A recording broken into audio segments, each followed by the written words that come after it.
আসসালামু আলাইকুম। কেমন আছেন সবাই?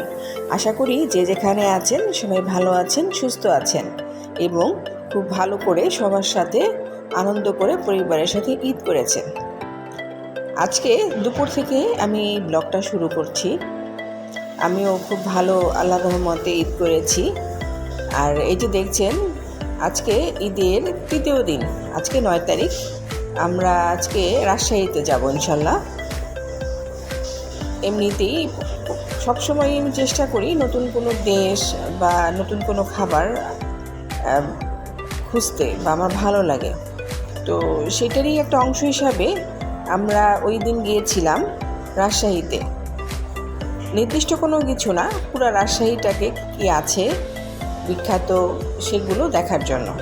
তো এই জন্য আমরা দুপুরবেলা 1টার দিকে বাসা থেকে বের হয়ে গিয়েছিলাম। এই যে বিমানবন্দর স্টেশনে চলে এসেছি। ট্রেনের টিকিটটা আগেই আমরা কেটে রেখেছিলাম, কারণ ঈদের পরে দেখা যায় যে এই টিকিটটা খুব ঝামেলা হয় পেতে। তো এই যে আমরা স্টেশনে এসে পড়েছি। অবশ্য ট্রেন এখনও আসেনি, আমরা কিছুক্ষণ আগে এসে পড়েছিলাম। তো এসে দেখি একদম লোকারণ্য হয়ে আছে। আমি আসলে ধারণা ছিল না, আমি ভাবছিলাম সবাই হয়তো ছুটিতে বাড়িতে চলে গেছে, কিন্তু যথেষ্ট পরিমাণে লোক ছিল। আর এই যে এখানে পাশে অনেকগুলি দোকান ছিল, এখান থেকে আমি হালকা পাতলা কিছু খাবার নিয়ে নিয়েছি। যদিও বা আমি খাবার বাসা থেকে নিয়ে এসেছিলাম, তারপরেও এখান থেকে কিছু পানি নিয়ে নিয়েছিলাম, কারণ এই ট্রেনটা বিরতিহীন ছিল, এখানে কোথাও থামতো না, একদম সরাসরি রাজশাহী গিয়ে থামতো। তো টুকটাক আমি নিয়ে গিয়েছিলাম। এই যে ট্রেন চলে এসছে, আমরাও ট্রেনের ভিতরে ঢুকে পড়লাম। ট্রেনের ভিতরে উঠলাম এবং এই ট্রেনটা ফুল এসি ছিল। আমাদের এই কামরাটা, এটা হচ্ছে বনলতা ট্রেন, রাজশাহীতে বনলতা ট্রেন। তো আমরা সবার সিট নিয়ে যার যার মতো এখানে বসে পড়লাম এবং এখানে এসি করা ছিল, যে কারণে আসলে গরমের কষ্টটা বুঝিনি। তারপরে যে আল্লাহর নামে আমাদের যাত্রা আমরা শুরু করলাম। আসলে ট্রেনে কিন্তু খুব ভালো লাগে। তা দুপুরে তো আমরা খেয়ে বের হইনি, খাবার নিয়ে এসেছিলাম। আমি আসলে সবসময় চেষ্টা করি বাসা থেকে হালকা পাতলা কিছু খাবার নিয়ে আসতে দূরের জার্নিতে। বাইরের খাবার আমি অবশ্যই খাই, কিন্তু সেটা টুকটাক, কিন্তু ভারী কিছু খাই না। তো নিয়ে এসেছিলাম, তো লাঞ্চ করে নিলাম। লাঞ্চের পরে ওখান থেকেই আপনার একটা কফি নিলাম। কফি নিয়ে পরে খাচ্ছিলাম দুপুরবেলা।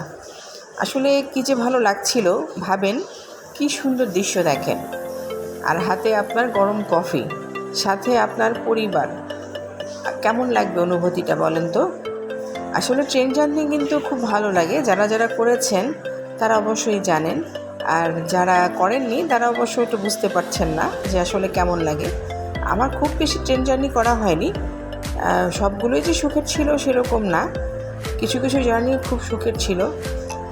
সুখের বলতে বোঝাচ্ছি যে আরামদায়ক ছিল। যেমন এটার ভিতরে এসি ছিল, এই গরমে আসলে বুঝতে পারছিলাম না বাহিরে, কিন্তু ভিতরে এই যে দেখেন কি সুন্দর না দৃশ্যটা। আমাদের দেশ কিন্তু আসলে খুব সুন্দর। আমরা আসলে এটাকে ভালো করে খেয়াল করতে পারি না। ভালো করে খেয়াল করলে কিন্তু এটা বোঝা যাবে। আপনারা একদিন চেষ্টা করে দেখেন ট্রেন জার্নি করা যায় কিনা। তো একবার মাঝখানে ট্রেনটা থেমেছিল, অন্য জায়গা থেকে একটা ট্রেন আসবে, তখন এটা থামতে হয়, থেমে ওই ট্রেনের জন্য অপেক্ষা করতে হয়। তখন নেমে আমি চটপট কিছু নিমকি আর পুরি কিনে নিয়ে আবার সেই ট্রেনের মধ্যে চলে গেলাম। তারপরে আবার যাত্রা শুরু। আমরা 2টার সময় উঠেছিলাম, মাঝে মাঝে বিরতির কারণে একটু দেরি হয়েছিল, 5:45-এ যাওয়ার কথা ছিল, কিন্তু এই যে মাঝে মাঝে যখন অন্য রুট থেকে ট্রেন আসে তখন এইটাকে থামতে হয়।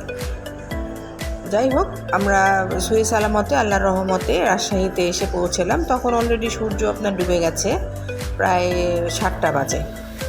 আমরা একটা অটো নিয়ে সেই আমাদের গন্তব্য যেখানে আমরা থাকব, সেটা হচ্ছে রাজশাহীতে পিটিআই, সেখানে আমরা থাকবো। একটা মোটেল, আসলে পর্যটন মোটেল।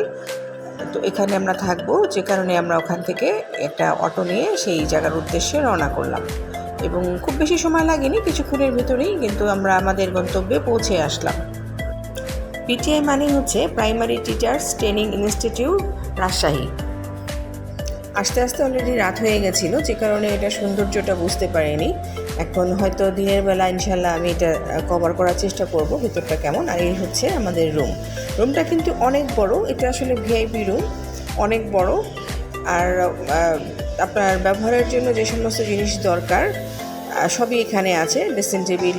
আর এখানে কিন্তু বড় একটা বারান্দা ছিল, কিন্তু যে বললাম অলরেডি 8:30টার মতো বেজে গেছিল রাত, এজন্য আসলে কিছুই বোঝা যাচ্ছিল না। তো চিন্তা করছি ইনশাল্লাহ সকালে আপনাদের সাথে শেয়ার করব। ভালো থাকবেন।